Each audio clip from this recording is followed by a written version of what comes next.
comedy improv rooms with Kristen. She's fun. Oh, thanks, Moose. I do believe her attack weapon was the crochet needles. Like she was like, I can attack somebody with crochet needles, and I think I rebuffed that.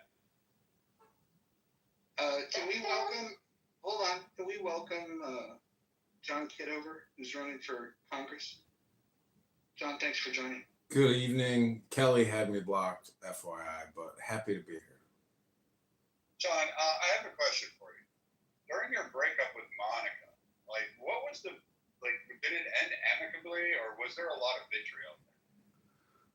I'd like to be funny right now, but because I've been waiting so patiently to come into this room where I was paged, I will defer back to anybody else who, wants to make a joke at Monica's expense. Not I. I am Monica's defender. Yeah, I agree. I don't have a problem with Monica. I think, she's a unique person in unique spaces. And I think she's funny. I think she does have a sense of humor and she likes to have fun. So, I've always applauded her and Anne as well. And they organized the Clubby Awards and I got Troll of the Year. And that's because of Monica. So I'll be forever grateful to Monica for actually, making this a fun experience. Did you actually get the statue? Did you get an acceptance speech and a payment and a gift bag? It was good enough. It was the dopamine and then the ability for me to go around and be introduced as Troll of the Year was credibility enough for me. Thank you, Monica. Well, Anne created that, so you need to give her credit. It was a competition. How stiff was the competition for Troll of the Year? Well, I mean, you had KB, you had Alex New York. I'm sure you probably. I would imagine it's stiffer than you think.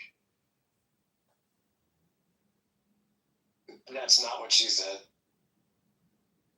It was a lot of work. It was during COVID. It was during, peak COVID when the worst of the worst on this app were holding daily shame rooms and encouraging everyone to take the Pfizer, Moderna, or J&J.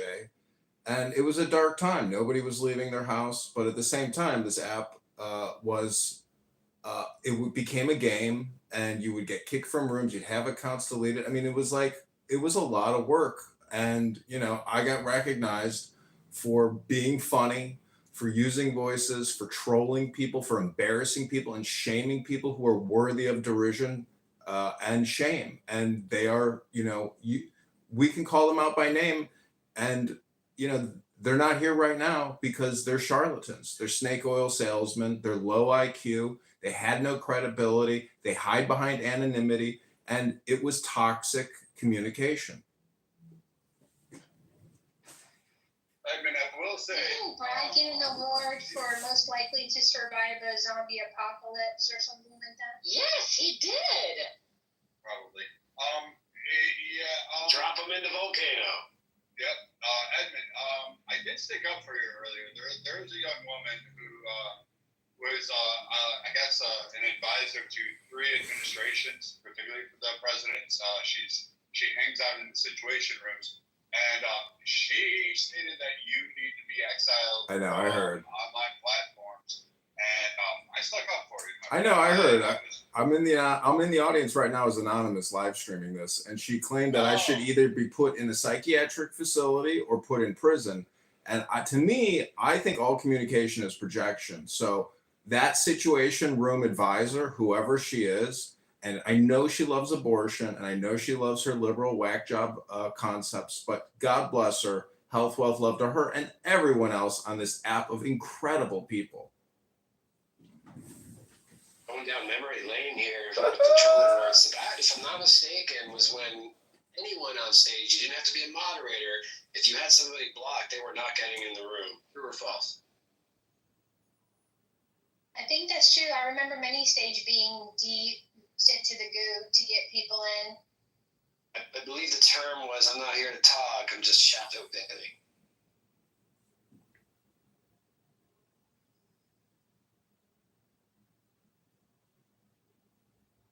I have to say one of my favorites on the right is Edward, who just joined. we agree to disagree on several topics, but I don't think I've ever heard Edward get mad or even insult anyone with any vitriol. He always remains a gentleman through the argument.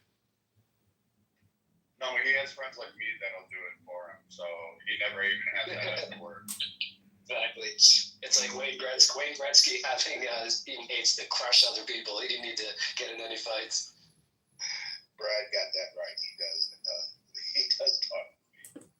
Edward, what do you see? I know you're a Christian man. What does the Holy Spirit, tell you about peace, wisdom, and strength? And why do you think people on this app struggle so much emotionally, intellectually, but yet they keep coming back and really crashing out and getting angry and spewing toxicity and stupidity? I can't speak to everyone, but I think foundation's important. And when you love yourself, you don't project on other people. So I think that's a big issue in our society, actually worldwide. I've been in 54 countries, and I think a lot of people don't love who they are. They don't even love their family. They don't love their country. I can only bring to any relationship whoever it is. And that's how I try to always stand. I respect every human being. They're uniquely different than I am. And I believe in clarity over everything. I'm clear to everybody. I don't believe what I believe, but I don't have to agree with them. And I just try to keep that in the lane. That's what I try to do on a regular basis. Edward, welcome to In the Muff. I hope you would join us in the Muff frequently. I already joined it, Mojo. How are you enjoying the Muff? So far, it's been a very interesting combo. You guys talk about Jordan, the tide of Jordan Peterson, but there's some great things he's written and some things that's just his clinical background. But I take the meat and throw it bones. That's how I see it. I don't hate anyone. Yeah, I would highly recommend the book Maps of Meaning, but his 10 rules, the more you read it, the more it's like Dr. Seuss. Yeah, like I said, some of the stuff that he writes comes from his clinical or even from the people he's counseling. I mean, there's just a lot of different things. But he does give, especially young men who don't have direction. I think he gave them some good advice. If they apply just a little bit, I think we have a better society. I've never read anything by Jordan Peterson. Mojo, that's interesting. So does he rhyme? Does everything he's saying is in a rhyme to make it easier to learn? It's just written for young children. It's like it's not like, I think the appeal to it is he takes ideas and he tries to make them accessible. This is gonna sound inflammatory. I'm glad Monica's not here to correct me, but he basically takes ideas and tries to make them accessible to dumb people. And so and that was how he got popular.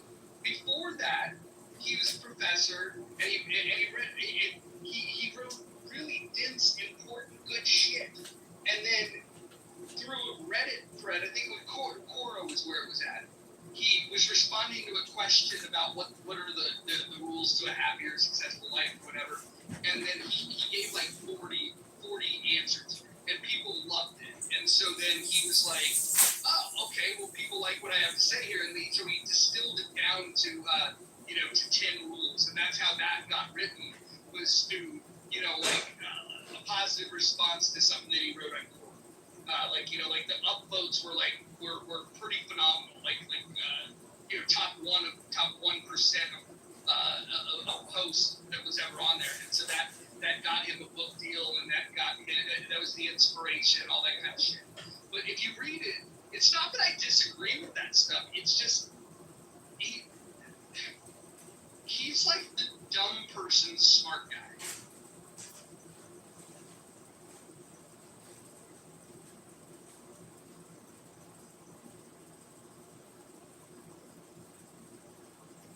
How much money do you think David Lucas in the chat?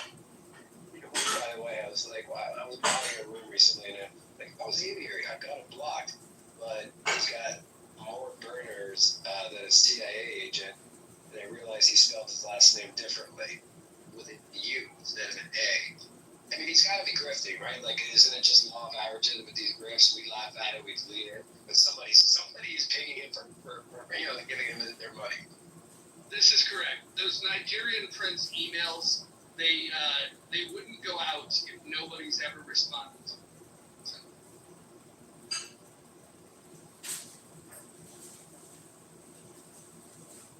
I think it's known as, work from home during the pandemic. Well, this is the grift from home. So Roger, Mojo, answer the month. What's the terminology? Since I'm unfamiliar with it. God, Edward, I like you too much to answer this question. Can I just not answer it? Don't answer it. Thank you very much. It is that good.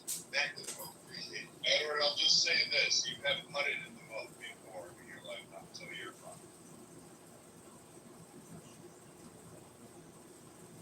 I just find it interesting that what is the reason why people love to hate? Because he speaks. Jordan. I think he's redundant. I think he doesn't lead by example. I hate Methodist leaders who sit there and proclaim that this is the way society should be, and then when you actually watch them in their own personal lives, they cannot mimic any of the rhetoric that they're talking about, nor do they actually apply the whatever his 40 rules are to his own personal life. You can look no further than his own daughter, and the complications that exist there that he allowed to become into the public fray. I think the fact that he enjoys the notoriety and the group of followers that he does appeal to, the Monica's and the frog fanciers, I think are enough to warrant a cautious glance into how he's really trying to generate any kind of traction. Was Kevin's, what was that guy's? I think he died last year. Kevin Samuels, wasn't he kind of in the Jordan Peterson arena? Yeah, didn't Kevin Samuels die with a hooker in his bed or something like that? Smile on his face. Not a better way to go. You gotta go. Unless the hooker killed him. One of the reasons why there is a lot of anger on this app is because of a lack of education and comprehension. And somebody like Victoria or the politically correct room, the rhetoric and the propaganda and the hate speech that you hear from these people is a direct correlation to a lack of education and comprehension. American, I would say, is actually, are we talking about university education or home life education? No, wisdom. There's an expression: to understand all is to forgive all.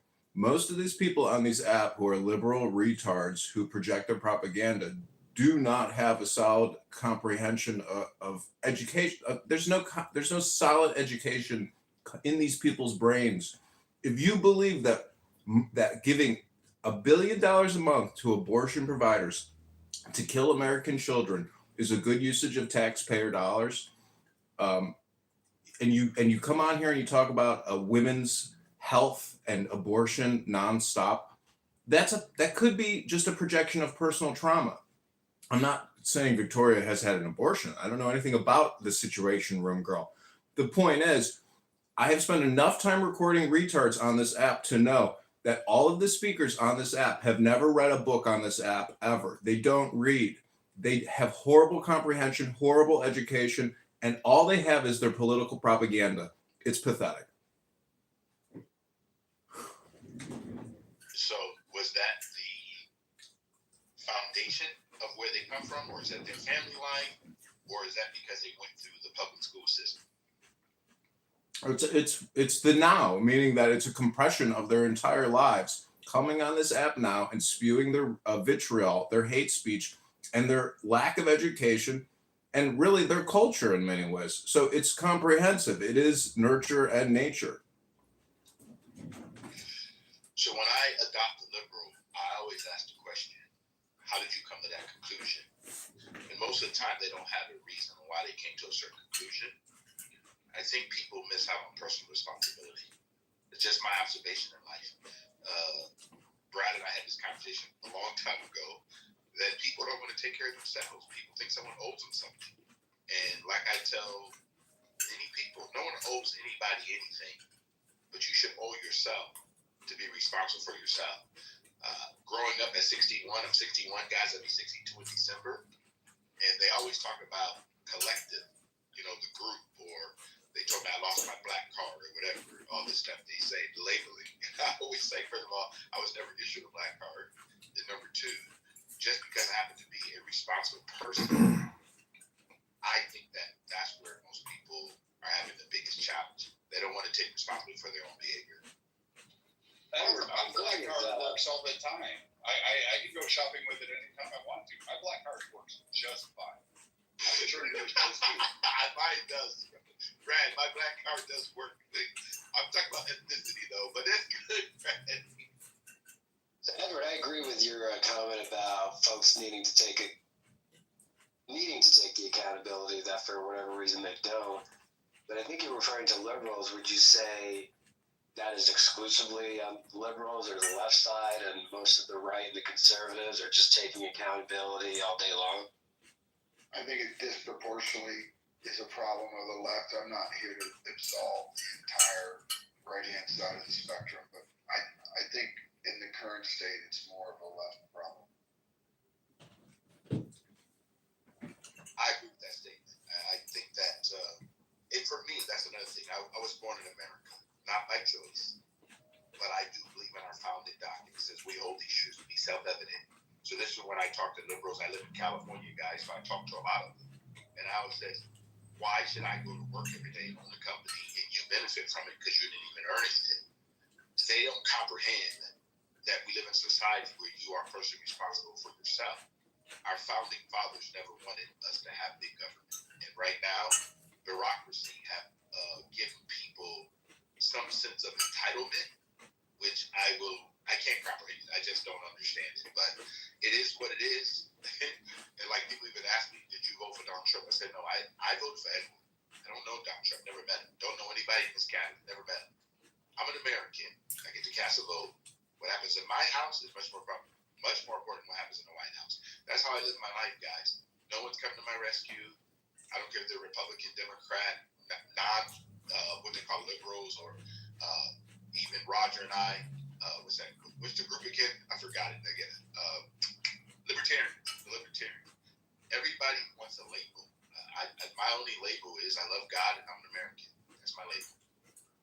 And I hear you there. And, to the point of, yes, I'm in California too. I talk to lots of liberals, obviously, and I also, like the Godfather said, keep your friends close, but your enemies closer. And I'm not saying say that in gist. I'm not saying conservatives or anyone on the right is necessarily enemy. It's a strong term. But, you got to get outside of our political bubbles and see what is their perspective versus this perspective and such. But what stands out, though, Edward, respectfully, is you're saying it's mostly the liberals that are not taking accountability, that are not taking care of themselves and sucking on Uncle Sam's nipple for welfare.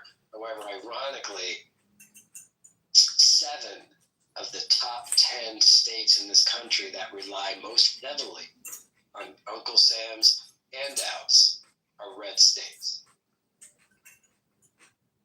And I don't disagree with you. I think that's only because of the demographics of those states in the structure.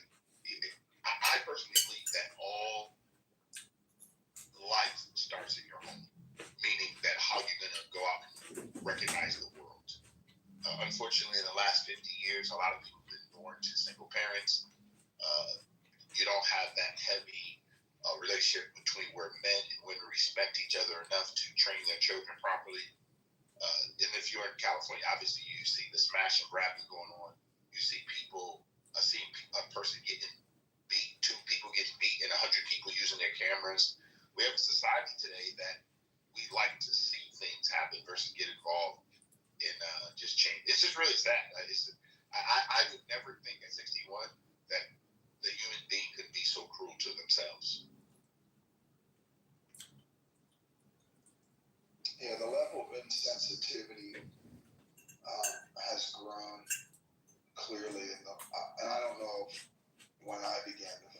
noticed it, but certainly at least 15, 20 years ago. And the level of anxiety has grown, and I think it got exacerbated by the pandemic. And then the fear for a lack of control in their lives, to the inability to let go and let fate sort of arrive at your doorstep is no longer part of the American culture. So there's a bunch of, outside of the code of the Bible or the guidance that religion typically brings into life, there's something about our culture that amplified these things that sort of eat away and culminate with anger and reactivity and impulsiveness that our parents didn't have to experience. Yeah, Jeff, I tend to think that the foundation has not been laid for the previous generation, or they don't believe in the foundation. They think they can go out and build their lives on sand or on rhetoric or like pronouns or saying that drag people can teach or that men get pregnant. I mean, there's no foundational stuff. No one's looking at the things that's happened for 3,000 years. And all of a sudden we get some people who've gone to university. And my wife always said people got degrees but no temperature. And the reason why is because we have decided now that education has become the god of America. And only 37.7% of the American population has a bachelor's or above, but yet do not know how to live with another human being, including themselves. And I like something else you shared that you said your wife, or an acronym that she came up with the other day was PMS, right? We, of course, all know initially what that means biologically for women, but I like your wife's breakdown. That is, I think it was power, money, sex. Right? You got it right, Bruce. That's my wife's thing. We were watching. Right on. She said that's what all these politicians want. Both sides of the aisle. They like power. They like money. And they like sex. They're not thinking about any of us. Exactly. They couldn't possibly care. Their interest or their interest. But I would even further that and say, like, what happens to the work ethic in this country? Where today you have influencers making, several thousand, forget several thousand, 100,000 a month or so. Just talking on camera, doing pranks at a drive-through. And so, okay, you can understand that, the demographic is generally, what is it these days? Gen X, Gen Z? Sorry, not Gen X. The really young one, I think, is Gen Z. So I get it. When in Rome, this is all they know. They weren't born with a silver spoon in their mouth. They were born with a silver phone in their mouth. But where I take issue is there's a whole documentary about it. I think it was Ad Teen Influence, something like that, where it was one's mother. This mother started not actually pimping out in the traditional sense, but certainly monetarily for likes and such on video, where this mother started videoing her kids because they're so cute, putting it online. I mean, I think she started when these kids were as young as 7 or 8, something like that. And then she's like, oh my gosh, we got like 500 hits following week. Oh my gosh, we have 5,000 hits. So she saw dollar signs in her eye and a cash cow. She went on further. I mean, there's some kids that have come forward from this documentary that this woman was totally pushing the envelope as these kids were getting a little older. I mean, maybe 12. She would literally stage it and encourage her own child to like kiss a boy on the mouth. And then sure enough, like 10,000 more hits, 100,000 more likes. And of course, the money starts rolling in. It even got to the point where some of them came in, some actually said on camera that this woman would actually get in bed with some of these kids and rub herself on top of them and just tell these kids it's okay, we're just having fun. So it's kind of like, okay, you can't really blame the kid, they don't know better, but when we're in a society where parents are putting their kids on the world stage in these circumstances for money, and she was making money. I mean, like lots of it. I think it's something wrong here, something really wrong. So, Moose, I wanted to push back on something you said earlier, where you said blue states are bailing out red states fiscally. And I'm going to give you a counter, because I know where this narrative comes from, and I know like the number of people that really truly believe it. But first and foremost, I would say the nation as a whole is in a federal deficit. So there is no state that is bailing out any of the other states. We're completely operating in a massive deficit. So that right there really does put the nail in the coffin for this argument that blue states are bailing out red states. Because if it were true, no state is actually contributing enough to call it. Most of these blue states are actually running into financial issues, deficits, lack of controls in spending. And generally, when you look at the federal distribution of funds, these can go for a variety of projects. If you're talking about Medicare following the FMAP principles, yeah, you will see those more in rural states. But then again, that's rural. The concentration of wealth that exists in particular cities, such as New York, Chicago, LA, Dallas, there's a couple others. Those generally will have mixed review because they will have enormous wealth, but they'll have massive taxation programs to actually garner that wealth, while the rest of the state is actually dependent on it. And these blue states often receive, based on projects, they get federal priority because of the wealth generation, such as highways and things along those lines, infrastructure builds. They'll actually receive more foundational money or federal money in terms of it, rather than, say, a Wyoming or a Rhode Island. Well, Rhode Island won't, because right now they're going to try to reinvest in shipbuilding. So they'll receive some more influx of capital from the federal government, or at least will add to the deficit to build ships. So I really hate this point of where people try to say that blue states bail out the red, when quite frankly, when you look down on it, maybe you're going to make a case for Medicaid and SNAP, but even that is not necessarily true, because the federal government upholds projects in mostly blue states, California, New York again, that primarily get a lot of projects in there. And then part of the federal dollars go for a lot of other projects that can't exist in those, such as mining, military bases, training, some areas that just they need gas, fracking. So like a lot of these other areas that are more rural, they actually contribute a lot, because those blue states, unfortunately, would not necessarily be able to operate at all, because they just don't allow those practices to actually go on.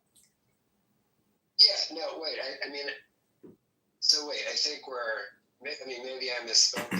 The stat that I put out was specifically, I think you're talking about because I just did a quick search too, and I had to use specific language. In the initial search, I said, yeah, it's a mix of blue and red states that get federal aid. What I meant was specifically individual citizens getting SNAP, getting Medicaid, literally just like surviving, get their income relying on the individual's household income, relying on government, not necessarily fracking, and states getting help from blue or federal government.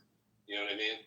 Yeah, and that goes further to like the infrastructure projects at hand. So like if you look at some more, and I would go to where I would look at wealth concentration, particularly in cities versus the rural landscape, because then it paints a different picture. Blue states get it because like the sad part is majority, and Texas and parts of Florida, the majority of the wealth creation or the wealth concentration exists in these four primary states. So when you look at it and you start looking at it on a city, then you start saying, all right, wait a minute, maybe this distribution isn't necessarily fair. So for instance, I would point to hospital and medical infrastructure and the decrease in actual employment in these rural areas, which causes a need for federal assistance, because there is no significant development into manufacturing or making another wealth concentration center in these states. So, I mean, it's a bit of a precarious stance. I get why the left often use it, but I don't think it's actually portray it accurately is how we divvy up federal funds in this country. It isn't part of the problem, though, that we allow the left to control the narrative about what the role of government ought to be.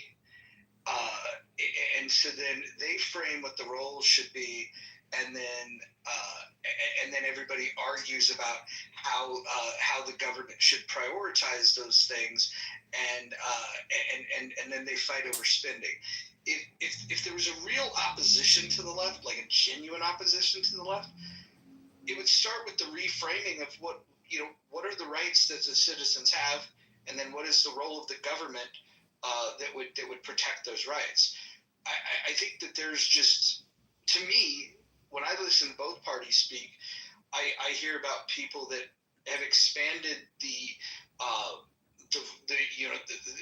they go from negative rights to positive rights. Then they have this misunderstanding of why government was created in the first place, and then they just expand it to do everything in everyone's lives. And until you roll that conversation all the way back and have a conversation about what the role of government is, I think that conservatives are going to get destroyed every turn, because you're allowing the framing to be done on the left, and then you're playing their game. And even if you got your way, you won the battle of who's the least leftist. Anson, good to see you. I usually just see you in Gary's room. But Mojo, to that point, wait. We have, how is it exactly that we're allowing the left to control the narrative? It's very simple. It's they will say things like, healthcare is a right, and then the right will then argue about what is the right thing to do at the federal level when it comes to healthcare. I think we should take a pause and just ask the question, the honest question of, why should the federal government do anything in regards to healthcare? Outside of regulation, I tend to agree with you until we can come up with a formula that, or at least something to provide for, say, the disabled. And I don't mean disabled because you eat 400 pounds of flex room. I'm talking about you're blind, you lost both hands and no legs, you have a medical condition or even a mental condition that we can determine as that you are disabled. I also think that a certain age of the elderly, depending on your medical condition, could qualify for that. I don't look at the idea that as soon as you're 65, you are forced on Medicare or an MAO, and you're kind of determined that that's the age in which you no longer can be a product. You don't produce to society. You now become a burden. I think if we actually changed our culture to accept senior citizens or elderly people who definitely can play a pivotal role in many areas of our economy. You're asking for a cultural wake-up. You're right. But as far as the medical, I would agree with you. We need to streamline it down, and this would decrease costs. You're not agreeing with me. You're not agreeing with me, Brad. You're not agreeing with me. You're actually doing exactly what I said that the right does, which is when I say that we should have this conversation about what the role of government should be, and perhaps consider that the federal government should stay out of it, you're still talking about streamline and in regards to Medicare. Like, I'm literally talking about why do we have Medicare? Why do we have Social Security? I legitimately don't believe that either of those things should exist for the at the federal government level. I think that if you want to have if you want to have some sort of insurance policy that gives access to more people, okay, figure that out. Why is the government involved? Why are the taxpayers on the hook for this shit?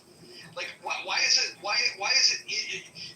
it not voluntary? If it's such a good idea, we should fix it, right?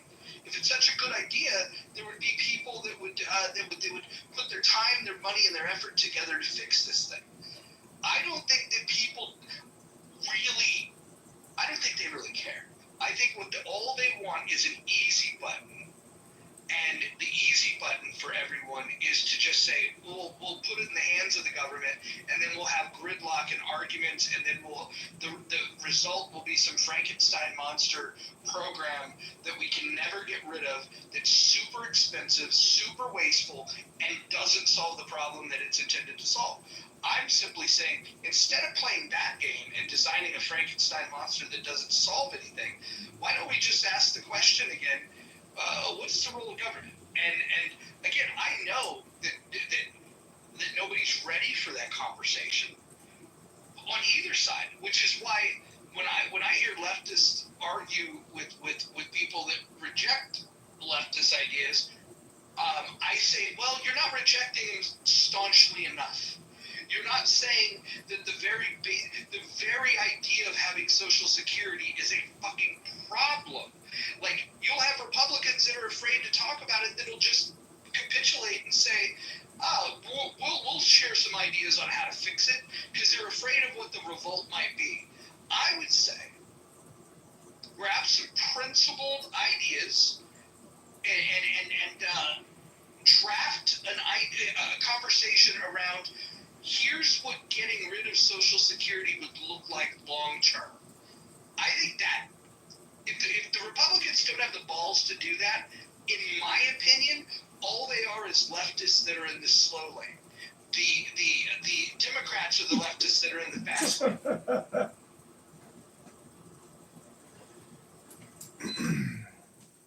It's true.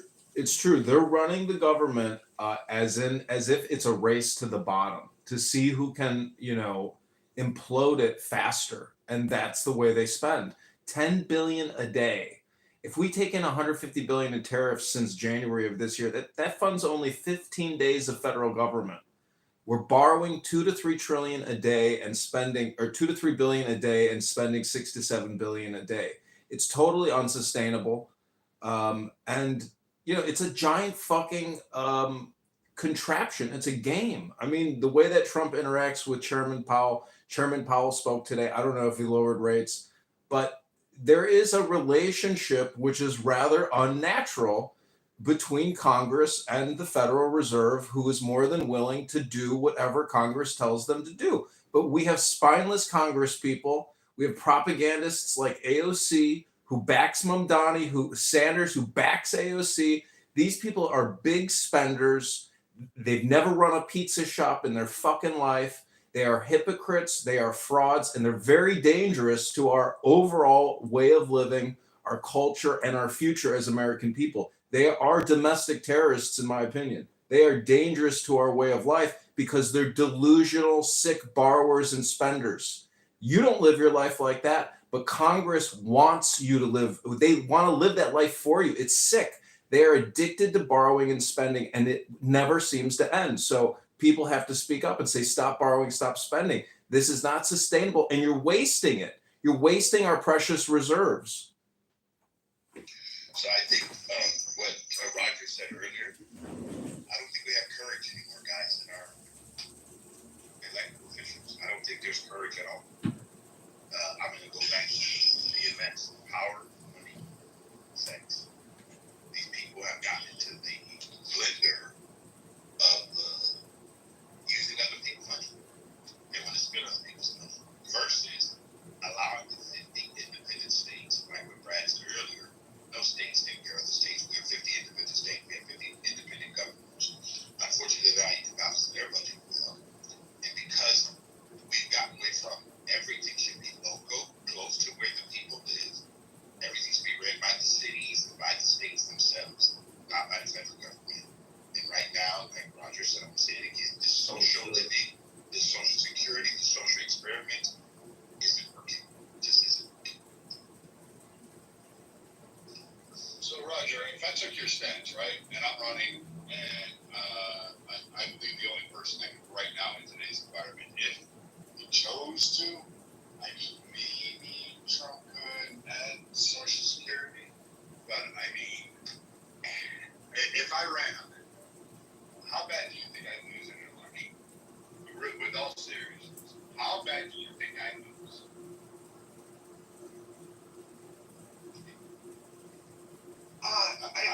I can answer that question if I can. Well, yeah, but let me answer my way first, and then I'd love to get your thoughts. You need to plant the seeds that this is a conversation that Americans have to have. And if you're afraid to plant the seeds, then you'll never let the idea grow.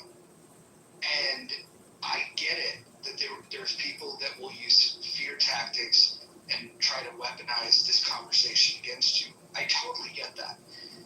The point that needs to be made, though, is that we're doing it their way, and it's about to go broke. 2035, the trust fund is broken, completely emptied, and you'll only be able to fund 71% of the liabilities. We need to be able to speak honestly about that and educate people. The average American that is in support of having Social Security is because they think they're going to get it. If you tell them that we can only fund 71% of the liabilities, oh, and by the way, the Supreme Court has already ruled that this is not a promissory note. There is no guarantee of Social Security. Go look at what the Supreme Court has to say about this. I think what we have to do is we need to have that conversation that you're not guaranteed it, and the politicians have already spent that money.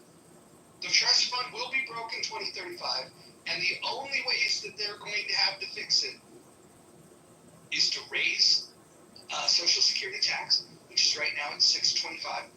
They can raise the limit on the income of what they tax. So essentially, both of those are raising taxes. Both of those are going to be unpopular. You can raise the age at which you collect.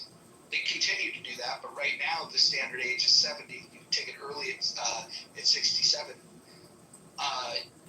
You can wait longer and get even more money, but most people don't have that luxury. And then the other thing is you can reduce the benefit that people collect. That's not something that's exciting. But people need to understand, especially the people that are beyond 2035. For somebody that's on Social Security now, and let's say they've got 5 years left to live, that's a problem that they kick down the road. And I think that's the thing we need to be honest with, is that the politicians continue to kick this thing down the road, and eventually the people that are going to get saddled with it are the people that have been lied to and led to believe that this is a promise and that there's a guarantee, or that somehow they have recourse if they didn't get paid for it. The truth is, Social Security has always been a Ponzi scheme, and until somebody says that out loud and explains it, whiteboards it, and lets people understand that this is not a political position, this is just transparency, until we get that kind of real talk, we're all fucked. And we know that the lefties like this, they'd like to expand it. They don't have the money to pay for it, but they'd love to expand it. And you have not a Republican in sight that's got the balls to talk about it, save for maybe Thomas Massey. But he's only going to do that when he's talking to his constituents that like his brand. There's a lot of gutless people that run in Congress, and you got to start the conversation. Because I'll tell you what, eventually the conversation's going to come up, and it's too fucking late after the trust fund is empty. Can I get a word in edgewise then? You can get it in edgewise. I hope you don't mind me having that right of response to Brad that was asking me the question. But go ahead, Anson. Jump in. You have every right to, it's your room. You're the moderator, so you have every right. Whether it's effective or not, we can talk about it, but you have every right to do that, and I don't want to intrude. But the answer to the question, or actually the answer to the question in the room, can we save the leftists? No. And Brad, for you to run for office, knowing you as I at least partially know you and your views from interacting on Clubhouse over the last several years, unless you pick your local area very carefully, you don't stand a Chinaman's chance in hell of being elected to office. Neither do I. At one point, about 20 years ago, somebody asked me to run for the city council in my local local town that I still live in. And I said, not only no, but hell no, because I wouldn't sit still for all the bullshit that I would hear being presented before the council. But the reason we cannot, I just dropped in, and I was kind of looking around before the critical thinking room forum this today. By the way, I'm getting more and more disgusted with that room, but that's a whole different topic.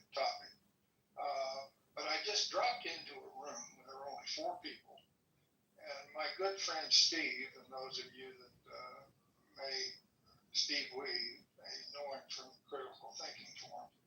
I really like his views. You know, he and I are sort of similar. But in the room, this small room, 2 women and Steve and myself, and the question was, what must you do in order to preserve freedom? And what I said was an old Rickover quote, is that I said, in order for freedom to prevail, every individual within a nation of freedom must be able to accept responsibility, first for themselves, second for their family, and third for their country. And if you don't accept that personal responsibility and you become a victim, then you have not exercised the essential element to preserve freedom. Because if you're a victim and you call on government to solve the problems for you, then as every empire that's ever risen and declined, at some point, every one of those governments goes bankrupt, deeply into debt, and lose their ephemeral power because they can't pay for all the demands of all the citizens to make them happy. Without personal responsibility, you're never going to defeat the leftists. You know, they're the ones that look to government to supplant personal responsibility.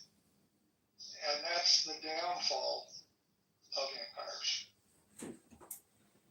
Well, what business does Mamdani have in opening up low-income housing? I mean, this is just wealth redistribution through taxation. In Chicago, they spent $50 million on a low-income housing project with perpetual tenants and perpetual tax payments to the developers or the lessors. So we are living in an unnatural economy. 40% of our overall economy is through borrowing and spending. We are on a totally unsustainable path, and the fact that how we have gotten here, if we accept the personal responsibility of it, we have no choice but to speak out about the radical borrowing and spending and how it doesn't seem like it's ever going to stop. It's just linear. Well, you have that going on right now, where you have Newsom permitting low-income housing, but hasn't passed any permits for any of the people in the wildfires. So those people are sitting there waiting. It did come out. Someone tried to challenge me yesterday. I had to acquiesce to their fact checks too. But then it was released today that yes, Gavin Newsom is partaking through an NGO, through a charity event or whatever it is that his wife has set up. What is it? Fire charity, some stupid shit. That he is taking that money and not even distributing down to the people in need. There's a prominent individual who's like going into the sources and doing all the fact checking, and he's stating nobody's received a penny that he is aware of that he can find. So if that redistribution that you're speaking of, Edmund, is it's going on right now, and it really exemplified based on this one that I can't figure out why the left won't fucking at least acknowledge it and then do something to at least stop their own side. Instead, they just want to go Newsom for president. Acknowledge what exactly? Sorry, hopping my. Oh, that Newsom is blocking permits of people to rebuild their homes, and that he was basically taking from charity money or his wife was. I'm sorry, it wasn't him directly, but his wife was. It has been in terms of the California wildfires. I mean, state governors do some pretty stupid shit. I mean, Floridians all started chanting DeSantis for president, even though we got hit with a fucking hurricane and we had no money because we spent all of it sending quote unquote legal immigrants over to sanctuaries so used to prove a political point when we were literally in the midst of an impending hurricane, right? And we got fucking shit on by it, especially the coast. They got absolutely fucking mobbed by that shit. But I would say, like, yeah, I mean, state governors 24/7, as stupid as the people may be in the state sometimes to keep putting them in, et cetera, et cetera. I mean, it's on both sides of the aisle that we've always seen that, yeah, even if they do some stupid shit, being there once kind of almost guarantees you a second going unless you really, really fuck up. Brad, I wanted to also include for the Pacific Palisades, that area, the residents have complained that they are not able to get the permits to start building. Just a couple, I think there's like maybe less than 10 permits. So what has happened since that time? The California State Senate has passed that they can purchase that land for low-income housing. So it makes you wonder, like, is that the reason why you're stalling? Because then you're gonna force these people into stall them out as long as possible, make them so uncomfortable that you are forced their hand to sell their land. It's problematic. And one last thing, Brad, when you're talking about nuisance-wide charity, it's called Cal Volunteers. And the problem with this, and I found out, unfortunately, the terrible way, I had to file a cease and desist to a charity that was utilizing my late husband's name, picture, likeness to raise funds, then not distribute or be accountable for said funds to be in fact sharing their profit and loss. So when I did that, I found out that every state within the state AG office has a department that is exclusively, that's supposed to work through all the investigations for charities. And it takes someone to sit there and say, this is what I have, this is what you need to do, this is my concern, this is the communication that goes through it. But if it's a charity that has political ties, then do we as a public have confidence that is going to actually investigate it in a full capacity? And a lot of people don't know that charities, it takes a long time to get that status. It takes over a year, many times over. So that's the reason why people are allowed to take that money in, process it, and they're like, oh, okay, we got to close it down. But where did that money go? It goes into administrative expenses, salaries, very little development. It's an epidemic of nonprofit charlatans and fraud. After COVID-19, Mark Zuckerberg and Priscilla Chan opened up a $100 million anti-inflammation research facility here in Chicago. And guess who helped spread all the lies of COVID-19 vaccines? Mark Zuckerberg. So maybe that's their payback to society, is to open up nonprofits to figure out how we can save ourselves from the injections and the inflammation and the clot shot. That's how billionaires seem to use tax loopholes to defer income tax and put it into nonprofits that they control and can enjoy and utilize. But, you know, we put away Al Capone because of tax evasion. Are the liberals calling for any billionaires to be imprisoned for tax evasion on this app? Have you ever heard one liberal on this app say we should put Zuckerberg or Bill Gates in jail for tax evasion? No, you've never heard it. And if you claim that they're involved in a COVID-19 vaccine conspiracy theory, they call you crazy. Well, that does sound kind of crazy. Really? You think it's crazy to inject the entire population with one patented formula? No dynamic medicine. Everybody gets the same shot, otherwise the pandemic doesn't end? That sounds crazy to you? No,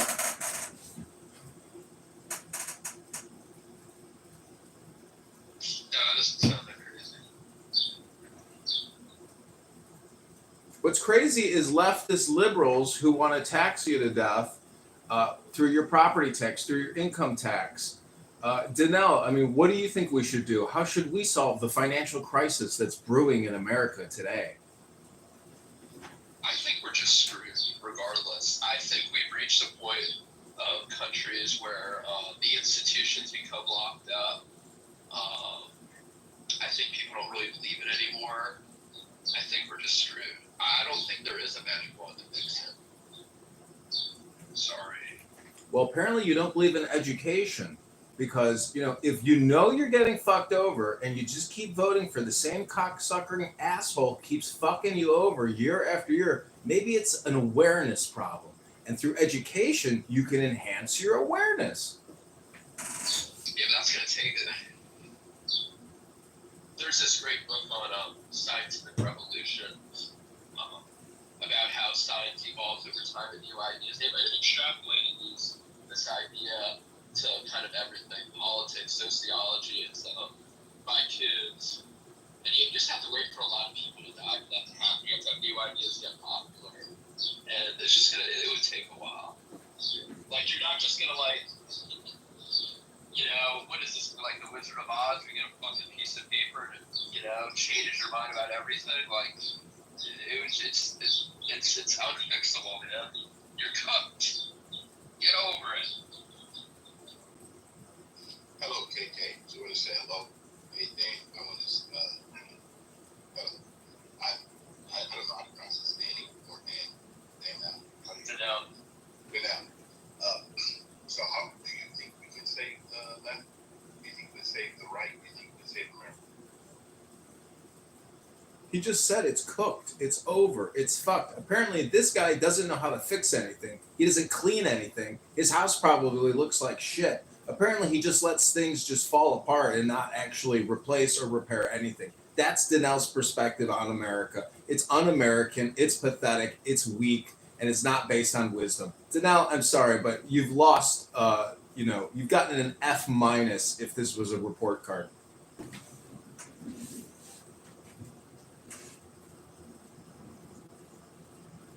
So Danelle, would you like to answer the question? I mean, nothing is impossible, but I'm just saying, like, in this culture, the culture that we live in right now, where, politics has become sort of this virtue signal culture war, how are you going to get the majority to implement these ideas? Like, you're not going to be able to do that. That's why it's cooked. Unless you can find some way to transcend that, and nobody's been able to. I mean, look at we had two presidents back to back that barely won a majority in Congress after winning. How are you going to get the legislation that you need to fix the problems? It's too cooked. The culture war is too powerful. This isn't. I just don't see how you fix it. So that means, if I understand you correctly, that you personally do not believe in personal responsibility. You talk about cultural wars. The cultural wars right now are collapsing for those who think this is important for the social ills. We now know that people do not get pregnant. We know that people should be responsible. We got rid of the pronouns. We get rid of a lot of this bull stuff. When do you think that the individual American decides on their own to get right and start to say, I cannot rely on government. I got to rely on personal responsibility. When does that happen? I don't know, man. You have to tell me. I mean, it depends on what. I mean, Roger makes the interesting point where he says we'd have to discuss what the role of government is in the first place and what the purpose of it to begin with is, right? I mean, that It's would called limited. It's called limited. It's called limited. Yeah, it's called self-government. See, politics is different than governance. Right now, we have a lot of politicians in America. Very few people telling their constituents, the people they're supposed to represent, that they're responsible for their own life. No one's paying my mortgage. No one takes care of my wife. That's my responsibility. No one takes care of my children. That's my responsibility. There's nobody in California where I live coming to rescue ever can overextend themselves. I can't be like our bureaucracy or federal government. And the super majority here in California, they're not thinking about the people. They're thinking about the events. They're on the big period. I call it. My wife calls it the big period. They like power, money, and sex. That's California politicians.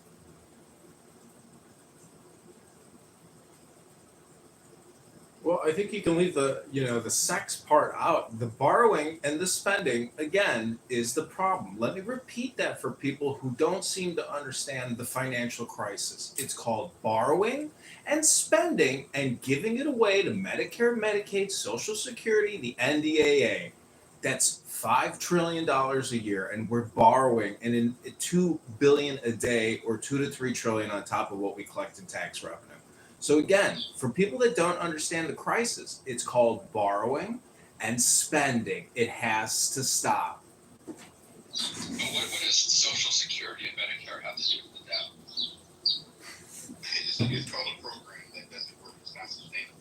No, it's just he's making the assumption that this program isn't working because it's causing borrowing and spending. I'm asking, how does Medicare and Social Security contribute to the debt? It's an expenditure, stupid. And when there's $100 billion in fraud in Medicare, Medicaid every year, and they don't even cut a budget for the fraud or wipe the fraud the fuck out, even in IRS income tax returns, that's like a $60 billion a year identity theft scam fraud. We have so much fraud in the system that if we don't shut it down, reanalyze it, reconfigure it, we just keep kicking the can down the road, borrowing from the Federal Reserve and international lenders. We are driving ourselves into a death spiral. And if the people of this country keep voting for Congress people that keep borrowing from the Federal Reserve and spending like drunken sailors, you can kiss your American dream the fuck goodbye, and it's all over. So how much money does the U.S. annually per year borrow to fund Social Security and Medicare? It's an aggregate. We are spending $5 trillion Let me put it in ChatGPT for you, Danelle. Hold on. I'll give you the most important piece of this is that the top two expenditures in the line item are the line items go like this: Social Security, Medicare, and then interest on the debt. And the interest on the debt is because of the Social Security and the Medicare spending. So the top three line items are directly related to Social Security and Medicare. We have 2/3 of the budget that are locked up in mandatory spending for these programs that, let's be honest, they're not helping. And furthermore, they're not really within the scope of what the government's supposed to be doing, if we're being fucking honest. If you want to help people, that should be a more local thing. The federal government saying that they're here to help is like one of the scariest fucking statements that people make. The idea that these things are helping in any way, they're gobbling up 2/3 of the fucking goddamn debt, which, by the way, this is outside of the budget. We collect $5 trillion in 2024. We spend $7 trillion.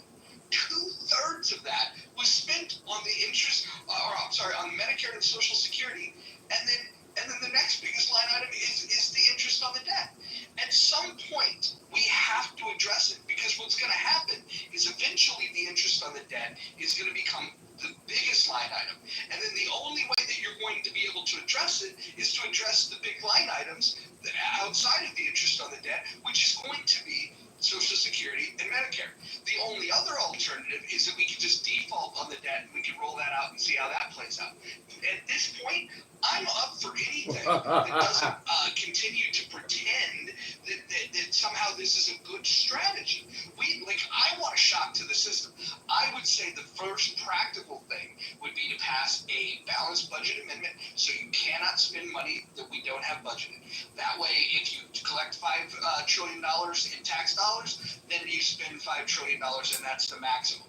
And if we were wise, we would spend less than that. That way we could begin spending down the debt, which, by the way, at $37 trillion, if you were to run a $1 trillion surplus every year, you still wouldn't pay it off in 37 years because of this little thing called interest. So it would take us about 70 years, if we did no additional deficit spending, to be able to pay off the debt that we have now. And that's assuming that we can find a way to save $1 trillion every year. So here's the point. The problem's fucking out of control. At this point, I'm of the opinion that we make a radical plan to fix it, right? Or we make a radical plan to break it. Because once we break it, then we'll be forced to fix it. a check to cover it? I would say nobody can write a check to cover it. Although they will take your share to try to pay for the interest on it. It's just a fucking game. It's very fucking irresponsible. And the problem is it doesn't help any of us. It doesn't help any of us. All we've done is we said, we're going to kick this fucking problem down the road because we don't want to deal with it in our time. We want our kids and our grandkids to be burdened with this fucking problem. And I think that's crazy. What problem in your personal life, in your family, do you want to say, I don't want to deal with this today. I want my kids and grandkids to deal with this problem. That's what the government's doing. I don't understand why we let them get away with it.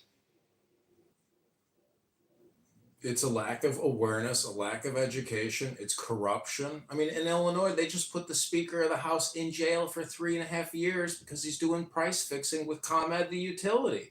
They put executives from the utility in prison. They've put political fixers in prison. But the utility bills just keep going up. We have to have real forensic accounting, real courageous leadership, and people who aren't going to deflect and always go back to climate change or how there's white supremacy and racism that's inherent in the system. The people that do that, you have to start paying attention to, and you have to call them out every time they do it because they are corrupt and a part of the borrowing and spending problem. Right, and it's not just race, and it's not just gender. They use those as tactics to get people to stop talking at all. They feel like if they put a label on you, that somehow that's going to shut you up, and that it stalls all your progress. The other thing that we should absolutely think about is the lack of conversation that we have in this country about what's happened in Europe when they've opened their borders to Islam. We should talk about the fact that Islam is a pedophile death cult. We should talk about the fact that once they get the numbers, they are going to institute Sharia law. And when they do that, they are going to take over, and unless you're in support of pedophilia, their prophet, the Prophet Muhammad married a 6-year-old girl and fucked her when she was 9 years old. And now, if that's what you want for your country, then go ahead and allow people to get away with shutting down that conversation. You know how they shut it down? They won't even let you talk about the subject. If you bring up, if I even said, hey, let's talk about Islam, they'll say, here comes the Islamophobia. No, I'm not Islamophobic. I'm actually just pointing out that I'm anti-pedophilia, and we should play that game back on them. Why are you people supporting pedophilia, or why are you afraid to confront pedophiles? And if you're not willing to deal with Islam honestly, then you are aiding and abetting pedophilia. That's the conversation we also need to have. But you guys aren't ready for it. I'm looking at the age of consent laws in the Middle East, and I don't see the correlation for this pedophile cult that Roger's talking about. I know you don't. Hold on. I know you don't. He doesn't. So where do you hold authority most? Yeah. Hold on. Let me explain something to you. You're wrong. That's the explanation. Okay. You can interrupt me all you want. Again, this is the tactic. Shut people down. I want you to go ahead and look at the age of consent law in Iran. I want you to go look at the age of consent law in Yemen. I want you to go look at the age of consent law in Afghanistan. And the IRGC in Iran, without going to court, you can marry a 13-year-old girl. If you do go into a courthouse with the father's permission, you can marry a girl that's 8 years, 9 months. Now go look that up. Go put that prompt in your chat GPT. I know that you haven't thought about these issues until I just brought them up, and your quick little search of ChatGPT didn't tell you these facts. But if you're okay with pedophilia, go ahead and tell me that I'm the bad guy. So Iran is the entire Middle East, and how many Iranian immigrants are going into Europe? I think we all see what the problem is here. I think we do too, and I think you're making like an expenditure that's very stupid. And it's funny because aren't libertarians normally the fucking open borders kids? Like, is that all they want? Is like free flow of everybody everywhere? Very good city guy. Go ahead, Ross. I just want to say thank you, Danelle, for proving my point here. When you bring up these issues, they will deflect. And I love when people say that I thought libertarians think this, I thought libertarians think that. First of all, like, fuck the Libertarian Party. Well, to be fair, I don't think they think. Yeah, well, to be frank, I don't think you do either. I think what you did is you put one single prompt into ChatGPT because you got offended because I did real talk about Muslims. And I just knew you were wrong about this, so I was like, Daniel, I actually agree with most of what you're saying, but please stop interrupting. It's ear cancer. Thanks. Janelle, well, let me ask you this. Is the age of consent law in Iran, does the IRGC allow you, with the parents' permission, to marry an 8-year-old girl that's 8 years, 9 months? Is it yes or no that that's a fact? well, I mean, that's an argument against theocracy. In general, theocracy is in general bad. And I would say, yeah, Iran, Islamic Republic, or wherever the fuck got good. And Roger, or Mojo, Mojo Rising. How about Mojo Roger Rising? There you go. I know you like this Islamist, the 9-year-old having sex. I'm gonna give you some. I know about me, actually. No, I'm saying it didn't let me finish. You like that argument to counterpoint the left having the audacity of accusing a president of a free world potentially, allegedly, being involved in such horrific acts. So I'll be the first to say, man, I don't care what culture, what religion people can hide behind or whatever. It's absolutely grotesque. That's one of the plethora of reasons I don't identify as religious for stuff like that, and all kinds of other things beneath that. But to just sort of for any religion to try to justify that because it is you're a young bride, arranged marriage, all this. It's horrible. That said, though, does it concern you, though? I just did a random cursory search. Some articles are coming up. For example, why are some Republican lawmakers hell-bent on preserving child marriage? GOP lawmakers across the U.S. have opposed raising the marriage age, with some arguing child marriage. This is their own words. Child marriage bans, essentially, I guess, meaning anyone under 18 or 17, depending on the state. Child marriage bans would encourage abortion. Do you take issue with that? Well, the abortion issue is something that the states can wrestle with.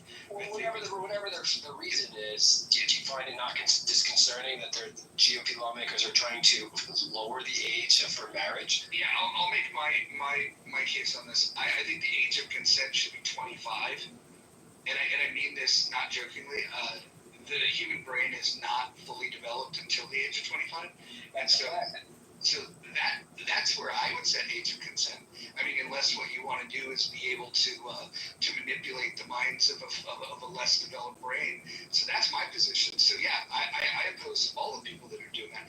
But as far as you bringing up the president, the implications that a lot of these powerful people, whether they're in politics, whether they're in business, the elites that were going off to this pedophile island, I think that's very disturbing. And I don't think any administration has the gumption to literally go after these people. What I can say with certainty, is that if there was something that could have gotten President Trump thrown in jail, if there was a smoking gun within those files, during the election, the people that were willing to try to get Trump thrown off the ballot, tried to throw him in jail, tried to assassinate him, they absolutely would have used weapons that were in these files against him if there was something that they could have proved. So, Roger, I have a question. And I appreciate your stance. I'm just saying, consent age 25. This is my question.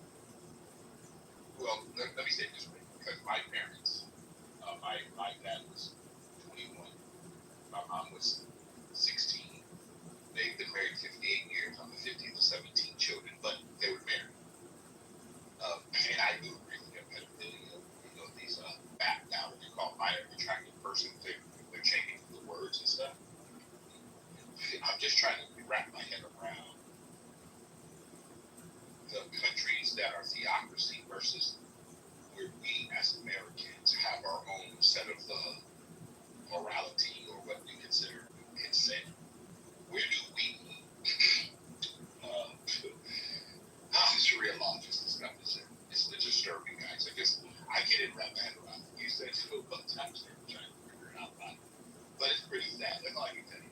So that's fine. That's fine. It's pretty sad that would even think that they want to engage with a 9-year-old, 11-year-old, whatever. It's just pretty scary. Yeah, no, it's very disturbing, and then the common thing that comes up when I bring up this topic about how we should crack down on these things and do it fearlessly. We shouldn't be afraid of being called Islamophobic by pointing out that the Prophet Muhammad was a pedophile. We should not be afraid to call it out. What typically gets thrown out there is this idea that back in the day, even here in America, Delaware had an age of consent law of 7 years old. The point of why that's not relevant is that if you were to go conduct man-on-the-street interviews in the state of Delaware and ask the people in Delaware, what do you think of age of consent being 7? They would all say, that's absurd, that's abhorrent. If you ask that same question of Muslims in 2025, and we've done that on these stages, they will say, she was old enough. Their words, not mine. What did you say this? Okay, and that's horrific, agreed. But what about, again, going back to our fearless leader in the White House, who is actually trying to ban, I'll be happy to find the article, it's not that hard to find. He's trying to ban, I believe, a federal law. So I think, as most of us know, right, with therapy, there is therapy and priests. Two toughest people to get up in court on a witness stand to talk about their people that come to them in confidentiality. My understanding in both those scenarios, however, is that what reigns supreme over the confidentiality agreement is if they think that their person or persons is at risk of harming themselves or, more apropos, harming someone else, then that completely absolves that confidentiality agreement. President Donald Trump is attempting to ban a federal law that allows priests, because you're talking about the Islam, well, as equally as bad is modern day Catholics. Many priests, I can't think of one who's ever been held accountable and sitting behind bars for child molestation of altar boys and such. And Trump is trying to now ban the ability, the federal law that allows for priests to speak to law enforcement if a child has come to them in confidentiality saying that they have been abused either by another priest or by any adult on this planet. Why would the president try to do that? Put it in the chat, Moose. I don't believe that for a second. Yeah, well, I don't blame you, American. I'll put in multiple links. Put the link in the chat so people can follow along. But I'll speak to this idea that, like, I'm the wrong person to ask to defend Donald Trump. I didn't vote for him in any of the 3 elections that he ran. I don't have a lot of pleasant things to say about him. I do like the fact that he ordered those strikes on those terror sympathizers, the ones that sponsor terror around the world. I thought I thought hitting the nuclear sites was a good idea. The only thing that I question about that is the wisdom of only doing it once. I think that we should set our clock and probably do that every 3 days just to make sure that that program never gets off the ground. I'm not going to sit here and defend Trump on any of this stuff. Like my condemnation for this type of behavior and policies that would condone this stuff, this can apply to anybody. I'm not in a camp. I'm not part of a God club that says that I want to protect this group or that group. I think that God exists, and I think that that's evident. I think anybody that's paying attention can recognize that. What I don't think is that we necessarily need to join a God club and make truth claims about the characteristics of God. If you want to do that, you're totally, that's on you. I respect people like Edward. I consider Edward a friend. I don't I don't think that he's wrong for owning the beliefs that he has.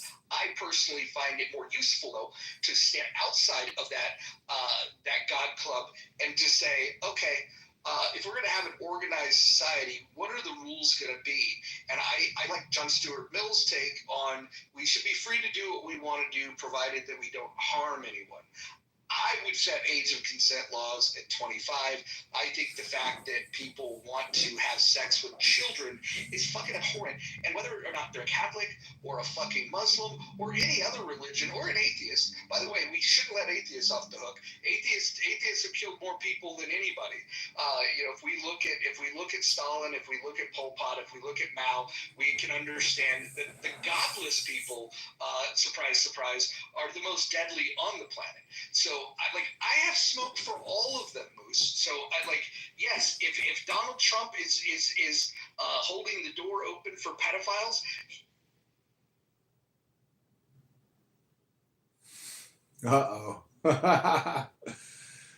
We'll see if he's back. But Moose. Well, Moose, let me go ahead, America.